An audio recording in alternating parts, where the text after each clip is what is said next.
Hello, everybody, and welcome. I'm Jessica Abernathy, and with me today is Tricia Montgomery, and you are listening to Pets Are Family. Well, hello there. Hi, Trish. How's it going today? It's good. It's good. And wow, that's a new color. I have not seen that color before. My pink? I got to get another coat because that green is just like popping through. And I Hey, even bought the paint that you didn't have to do it, but and you know what? This is the second year you've got to get on that. So yeah, we want to see that. I I love know. it though. It's very pretty. I like the color. Looks very nice. Thank you. I wanted to do a dark gray, really dark gray, but it would, it just, It's been too I, dark. yeah, too dark. But I like the pink. It's very me. I I love it. I love it. I love it. It pops everything. I love it. Yeah, Okay. it makes my cows stick out. It makes your cows happy too and everything around it. So I love that. So we Yep. have a fun episode today. We're going to touch upon some stuff that we don't normally touch upon. Jessica, you found some interesting information on neutering versus vasectomy. Is that correct? Yeah, so we're both our puppies are at that age of getting fixed, we'll call it that way. Yep. And my girlfriend, God love her, is dead set on me doing a vasectomy versus getting Brutus neutered. And Yeah. so I yesterday Sunday found I stopped off at this place called Pug and Hound. Shout out to Pug and Hound, they're amazing. Okay. And the owner actually works at a vet office, and her vet office actually does vasectomy on dogs, male dogs, obviously. Okay. And Well, yeah, it's you a couldn't get a yeah. vasectomy Yeah, on a you can't do female. that on girl A dogs. little bit hard to do that. Well, maybe Okay. not. You could do a gender reassignment on a dog. Who knows? Yeah. So it's a conversation that I've been having with people about whether or not I should neuter or do a vasectomy. And I'm going to make an appointment to have a conversation with the vet about it because I have my druthers.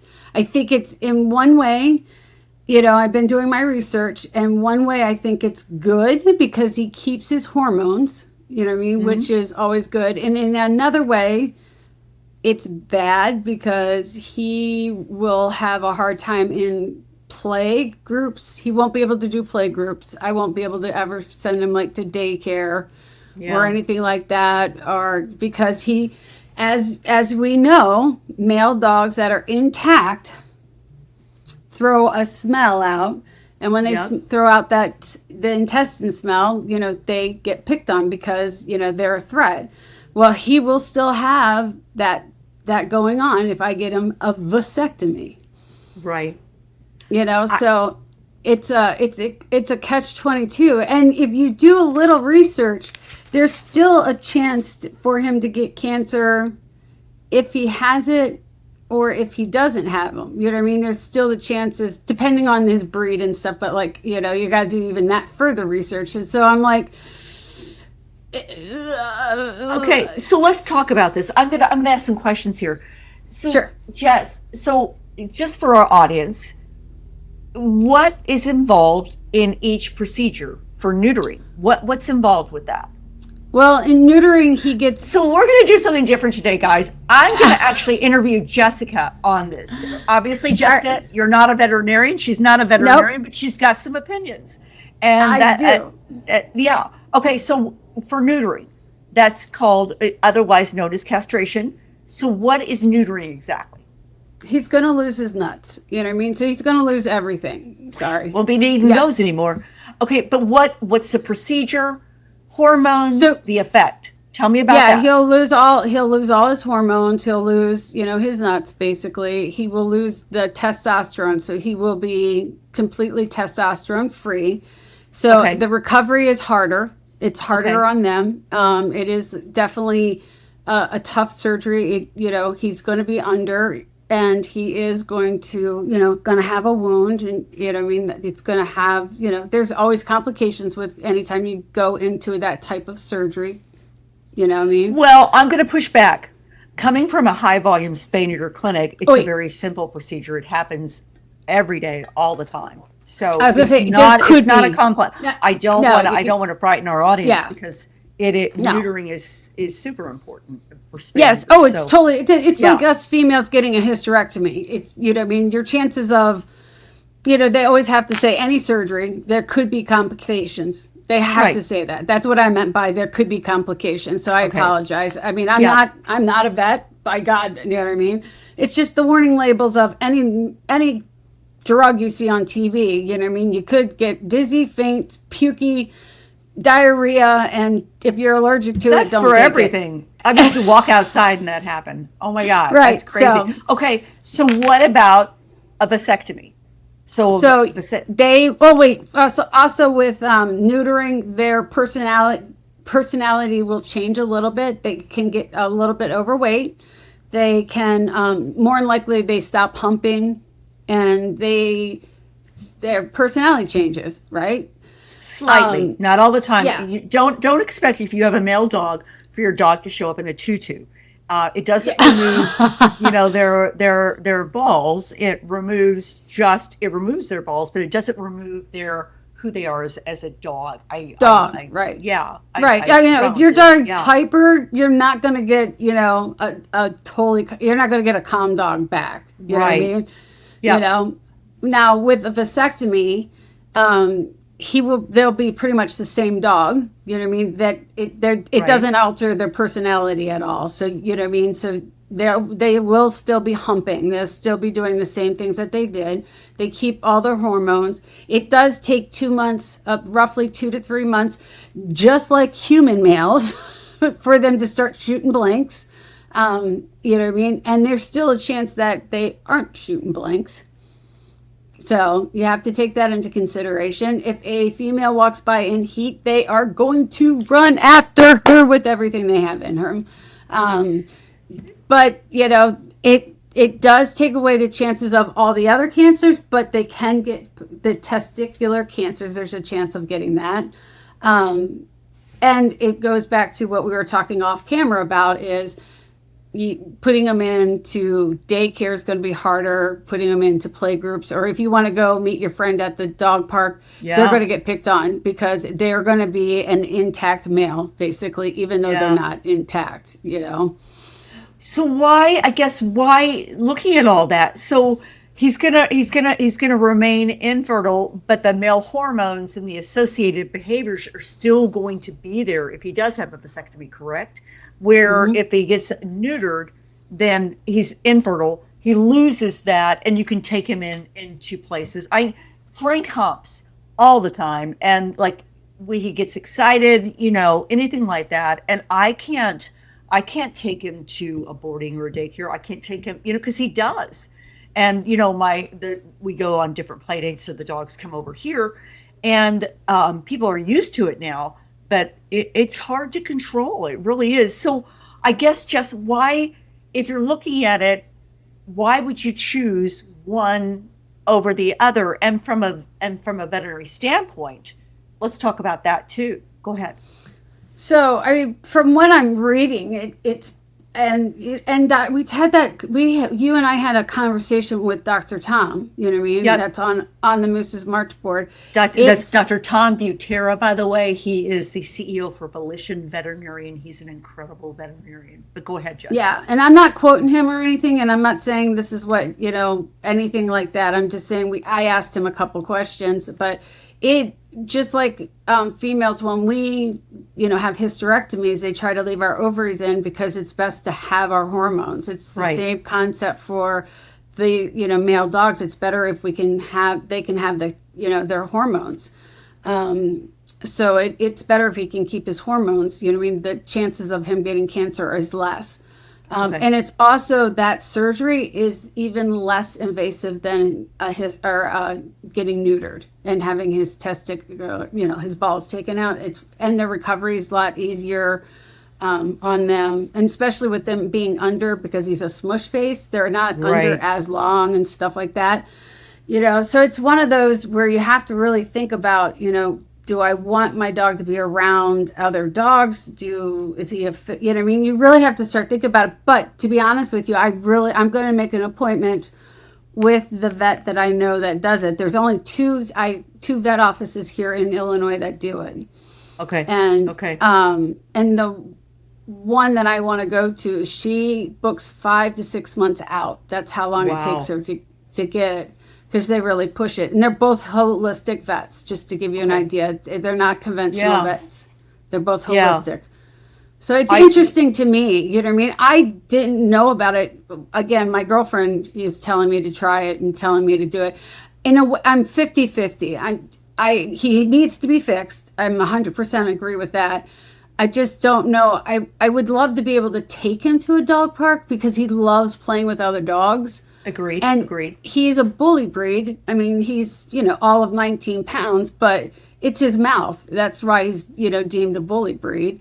But, so I'm kind of torn on which way. That's why I want to meet with the vet and have her go over the pros and cons with me on what would be the best for him. Yeah. And that's all that matters. Yeah, I think so. For neutering, it's gonna reduce the risk of behaviors and that humping, that marking, that that roaming, that in some breeds aggression. And again, testicular cancer, and I think that's important. But then on the other side, you're saying that a vasectomy for people who want to prevent breeding, but again, the maintaining that hormone levels is going to benefit them and with certain behaviors. So I think going to your veterinarian, I think in relying on them, or going to your veterinarian and a holistic veterinarian. I know when I was with the Chicago Veterinary Medical Association, we had two many beautiful veterinarians, but the two that stood out to me were Doctors Emil and Mary Bacher, and they were in Skokie, Illinois, and they were absolutely phenomenal and just beautiful veterinarians. But there's, holistic veterinary care and holistic veterinarians are on the rise. And I think I told you I was at my veterinarian this past weekend, and he recommended me not to get some vaccinations. I mean, the veterinary technician who had been in there pulled out like lepto and bordetella and all these other different vaccinations. And he came in, he was an older veterinarian who used to own the practice. Shout out, by the way, to East West Veterinary Care. You guys are just, from a standpoint of rock star veterinary technicians, front office staff, you guys are incredible. Always a smile on their faces. Oh, they always call me. Hey, just checking in with you. How's Mr. Frank doing? They're incredible. So shout out East West Veterinary Clinic in Cape Coral and Del Prado Boulevard.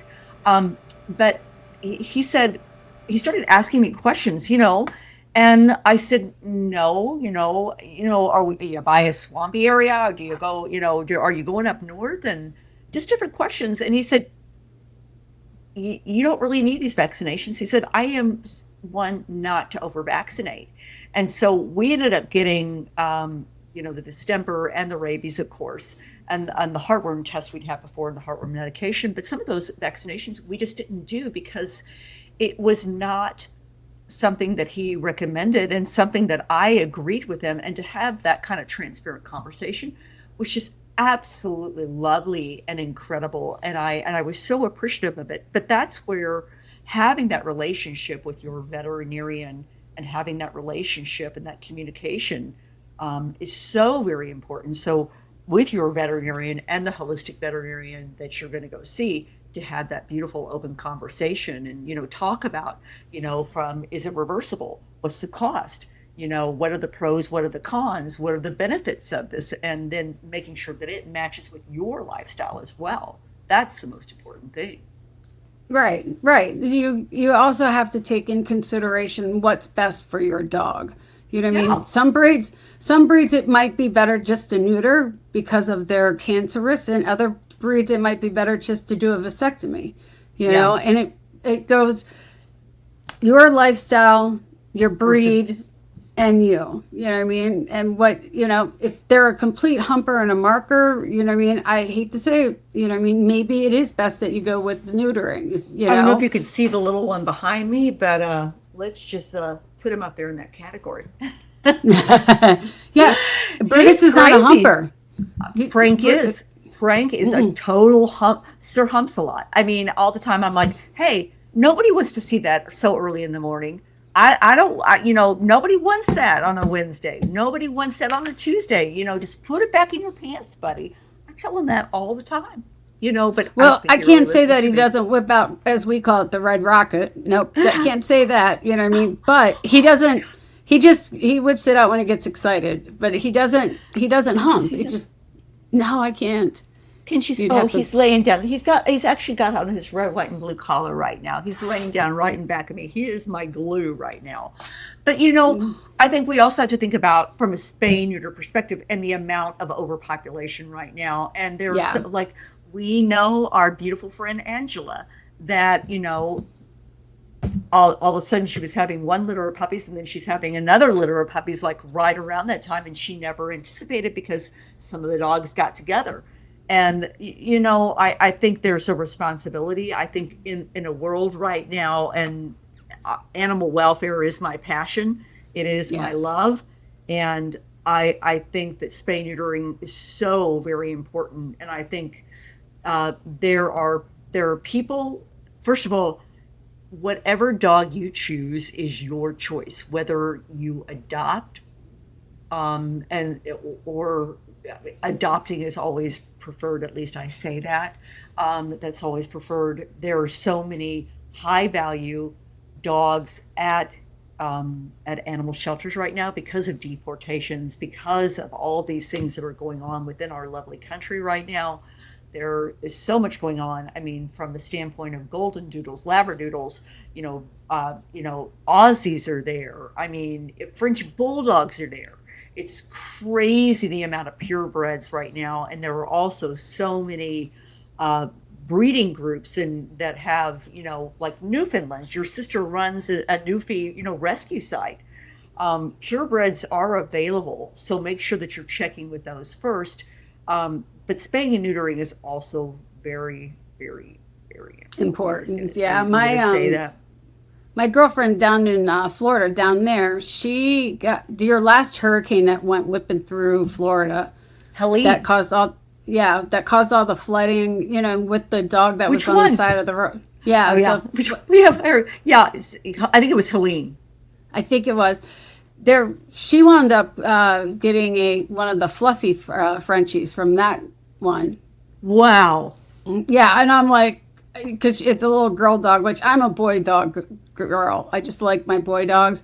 I do too. I was like, I love the little Frenchy fluffy Frenchies. I'm like, I know. They're so stinking cute. They are. But one thing.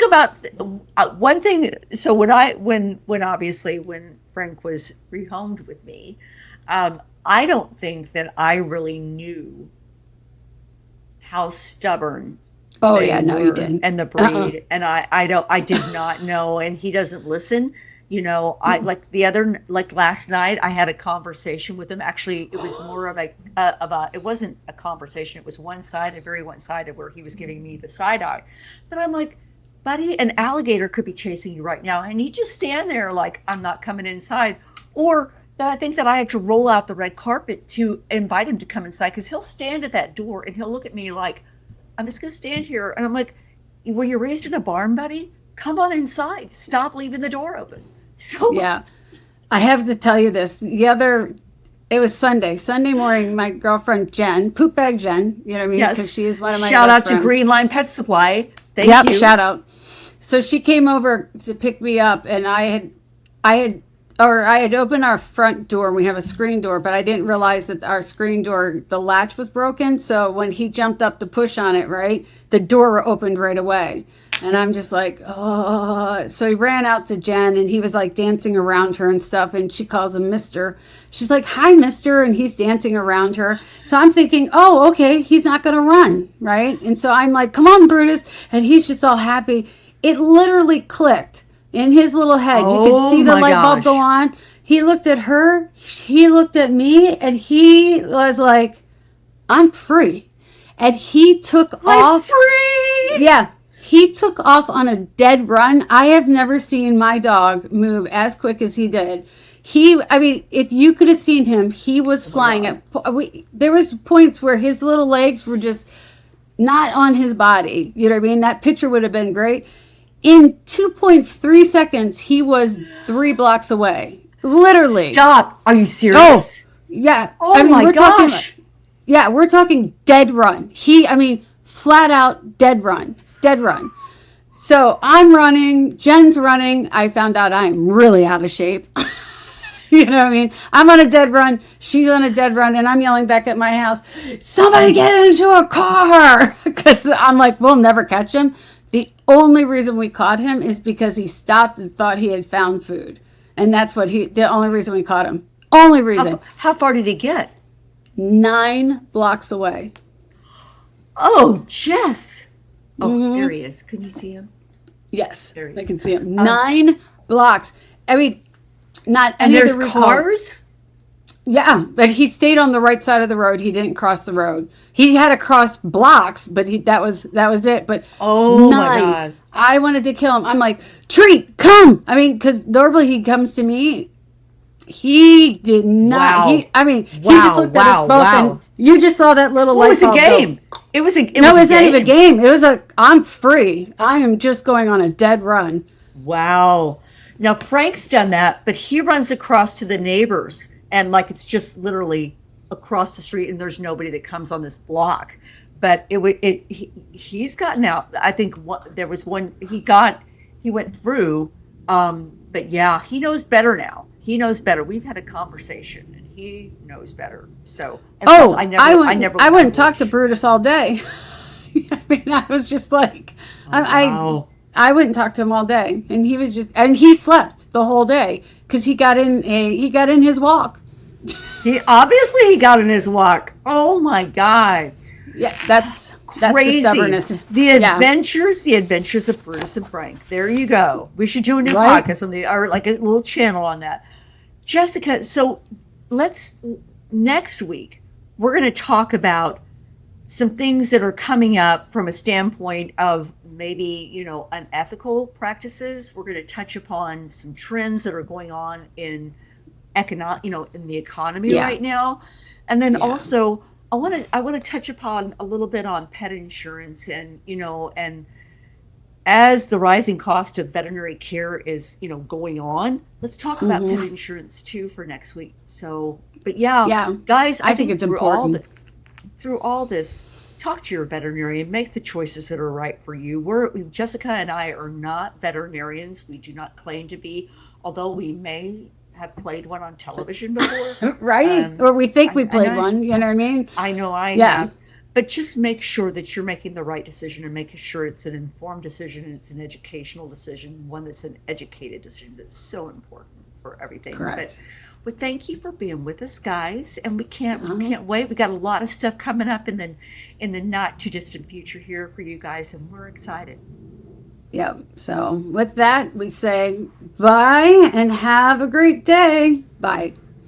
Thanks for listening to Pets Are Family. You can find us on all the channels now. Yes, all of the channels now.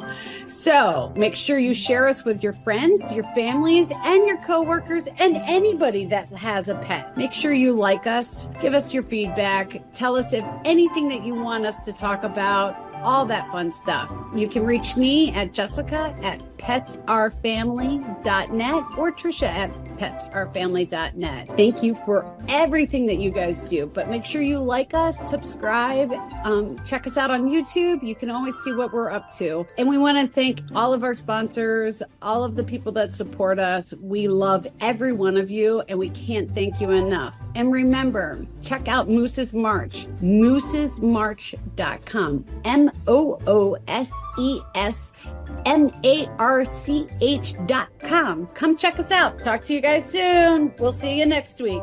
Bye.